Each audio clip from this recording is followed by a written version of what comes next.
Hello from the future.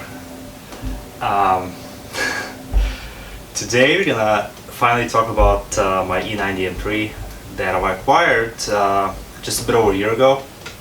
So we're just gonna take it out for a brief ride, and I'm just gonna go over the 1 year cost of ownership. In the last year I've driven the car about 7,000 miles, and I've already spent thousands on maintaining it. So be mindful when you buy these cars.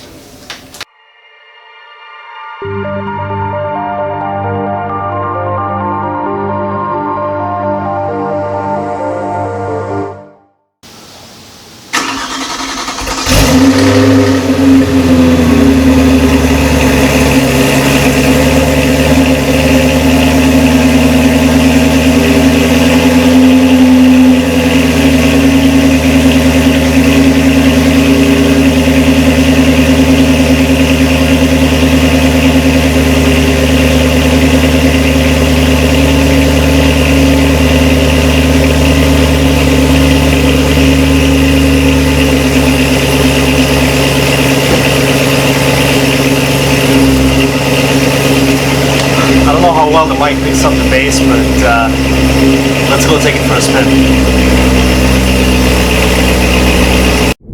Okay, so now that we're all filled up, let's go for a quick little drive.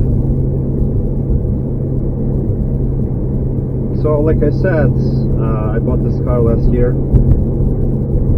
in July. You know, we were still on lockdown from coronavirus, and I guess I was kind of bored, and I needed like a family sedan. Initially I was looking for an E90 M3, but finding one of those was a pain in the ass, at least one that hasn't been, you know, beat to crap. So then I started looking into these cars, you know, the E90 in particular, because it needed 4 doors.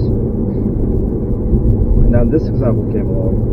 I mean, it did have more miles than I was looking for, 107,000, but it also came with this almost a 2-inch binder of receipts.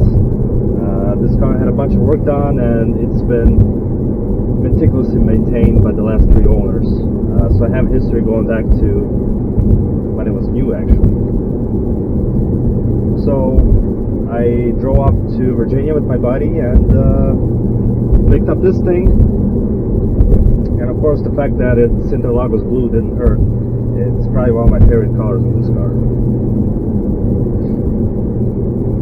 So again, you know, the reason I bought this car was because it's a 4-door sedan. The car itself doesn't look that fancy, if, you know, to anybody to most people. So it kind of flies under the radar. It has 400 horsepower, so you know, it has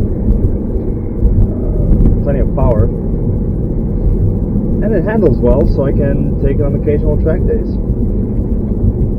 So to me, it's a perfect car. And again, when I drove out to Virginia, I wasn't even sure that I'm gonna buy this car because I haven't even driven one before until that point. You know, the owner was another forum member, and he handed me the keys. He sat by me. He's like, "Yeah, go ahead, have fun." So this is what I mean. We're on the on-ramp.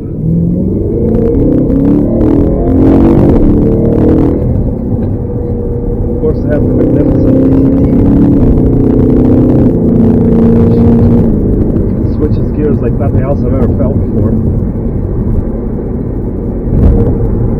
Yeah, of course, I've always been a manual transmission kind of guy, but this thing made me change my mind. There's something special about a high-revving V8 with this gearbox. This particular example has been modded as well. It's not too heavy on the mods. It has a Dyna intake. It has Dyna pulleys. It also has a Dyna tune for both engine and transmission. And besides that, it's pretty much stock. I mean, it has some carbon pieces here and there, like the splitters, as well as the spoiler. But I think last owner bought brand new 359 M wheels, which make this car look even better. So as most of you know, as far as technical aspects of this car are concerned, it is pretty impressive. You know, it became my favorite generation of the M3 because it combines like the old analog cars, which I think E46 M3 was undoubtedly the pinnacle of that, and combines it with the new age with a bunch of sophisticated electronics. Again, you know, not only this gearbox, but things like adaptive headlights and all the sensors that, you know, I never thought I would need. You know, these seats with adjustable bolsters and whatnot. I mean, all that stuff is pretty nice to have.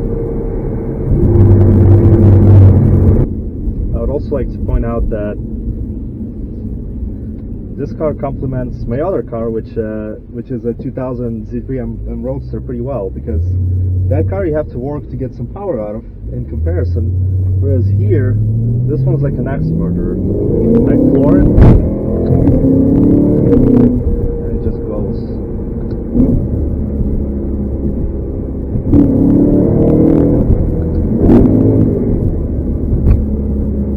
Yeah, that's nice.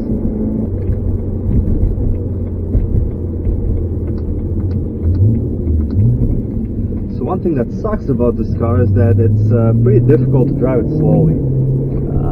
It just kind of wants to speed, and you know, I'm the type of guy that I usually keep it on the track. I mean, I do, you know, allow the car to kind of stretch its legs, it slides from time to time, but normally I prefer to keep it safe and just drive it on the track.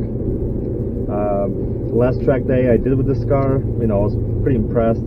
I did time trials with the local Corvette club, and in my run group, which you know, I'm pretty confident in my driving ability, but I still run in intermediate groups. I placed third, just behind the C8 and C7 Z06. I mean, I've passed a couple of C7s and C6s as well, which, again, you know, I'm a decent driver, but I'm not that great. But you know, so I feel like the driver ability was, I don't know, may have been uneven, but nevertheless, I kept up with the pack and I came on top of my run group. So,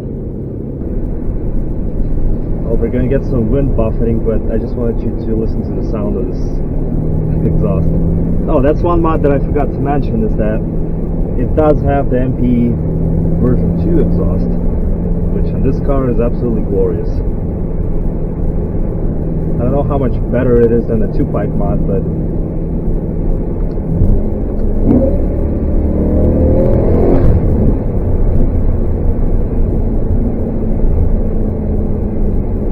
I especially love the downshifts.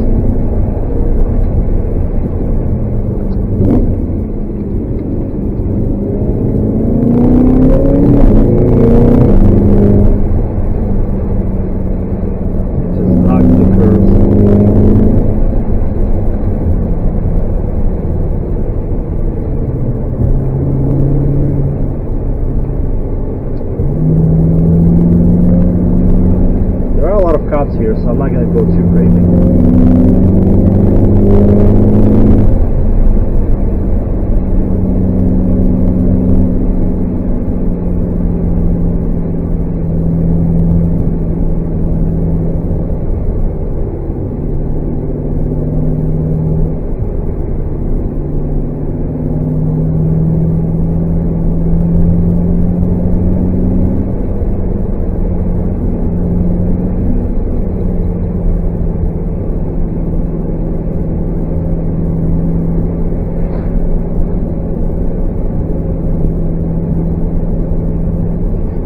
Trying to find a nice spot to park where we're not going to be disturbed, and I'm going to go over some of the numbers, because coincidentally it's been a year since I've purchased this car, so I'll give you a cost of 1 year of ownership on all these things. And I think what is this guy doing? I think some of you guys are going to be surprised.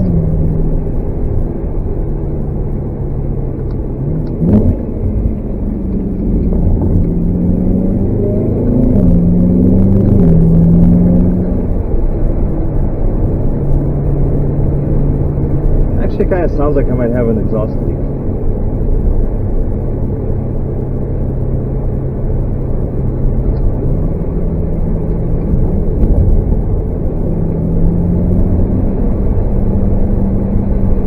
Once again, I mean, these roads are pretty magnificent, but there are a lot of cops here.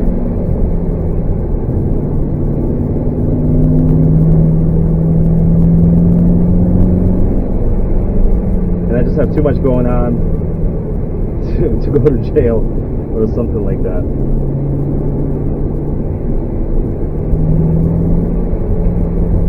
But next month I'm gonna do a track day at Pit Race. So I'll film a video there as well. So that's where you can judge my driving.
Alright, so here she is in all her glory.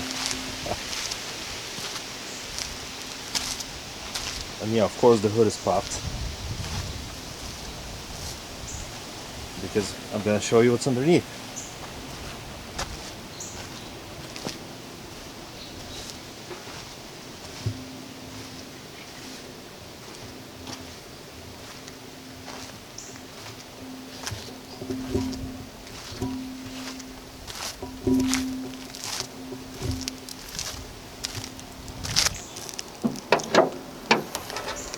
So as I said, this example has 114,000 miles at this point. I put about 7,000 miles on it myself since I bought it. And this car has been very well maintained, but there are certain items that still need to be addressed, which is next on my list. Of course, are the valve cover gaskets. But otherwise, this engine runs great. I have no codes. It's fast and it's furious.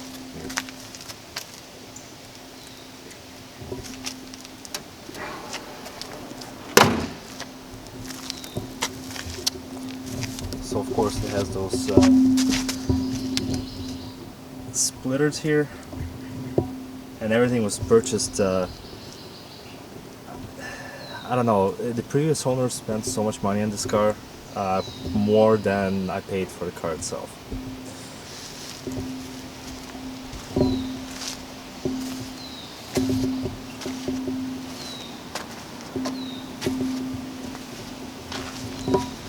Of course, in the back it has that M Performance exhaust, which I'm very happy about. So one thing that really makes me love this car is the fact that it's a true dual-purpose car. On one hand, it's it's a family sedan, which can hold a full family. You know, my wife goes there, and I have 2 kids, and I can take one more passenger here, like a grandpa or grandma. And this car has a rare option of reclining rear seat backs, which is very helpful, and it actually allows me to go on some Home Depot runs. Aside from that, the interior is pretty standard. I'm not sure I'm a huge fan of this gray interior, but I think it works well with this interlagos blue. And look how clean the interior is. Again, for a car with this mileage, this is pretty impressive. I don't know, it does have some blemishes in the leather, but that's something that I'm gonna have fixed. But aside from that, there's nothing broken, and every little thing works.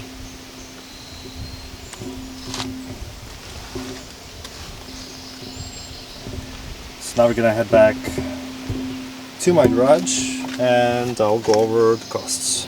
Okay, let's move on to the fun part, and that's the cost of ownership. So, the original MSRP of this car with all the options was $66,950, so almost 70 grand. And I think it's a great value, and it still is, because this was designed to be a supercar beater with 4 doors. So, I picked this car up for $21,000, and that was in July of 2020. And it did have some minor mods, but most importantly, it came with this stack of receipts, which if you total them up, they're going to be way more than what I actually paid for the car. So it had all the major items already addressed, like rod bearings, throttle actuators. It actually has a new diff, has a new drive shaft, and newer brakes all around, like rotors and pads. So those are pretty big ticket items that have been addressed. So I've owned this car for exactly a year, and I put 7,000 miles on it. So in that 7,000 miles, I spent nearly $3,000 in maintenance. So let me go over what these items actually were. I do have a nice spreadsheet for this. But let's start with the major stuff. This car originally came with H&R springs, so it was like lowered, and this is not ideal for Northeast Ohio potholes. So I had the suspension switched to stock. I had this done at the shop. When the previous owner lowered the car, he never did the alignment, so I had a whole bunch of toe wear that basically messed up brand new tires, so I had to get new tires. I think that whole build came up to like $1,200 or something like that. Next thing on the list was the DCT service, which is something that should be done. I think they now recommend to do it every 60,000 miles or something like that. So at over 100,000 miles, my car was way overdue for it. I had that done. That was a little costly. Next service needed was a bad thermostat. Actually, I didn't have a code for it, but when I pulled the codes, it was stored in the system. And I know with those particular faults, sometimes you don't even get the warning light, because maybe somebody cleared it in the past, but it still stayed in the system. So I replaced the thermostat, I replaced the coolant temperature sensor, and at the same time I replaced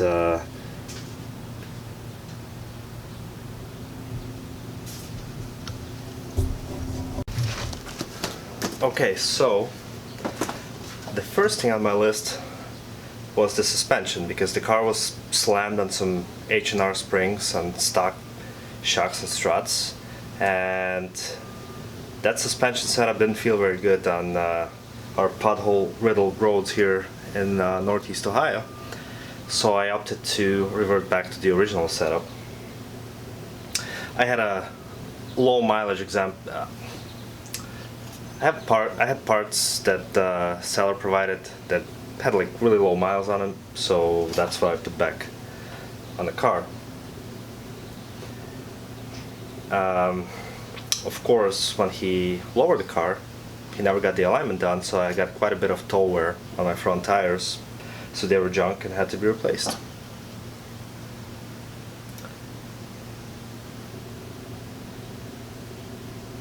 So next thing on my list was DCT flush.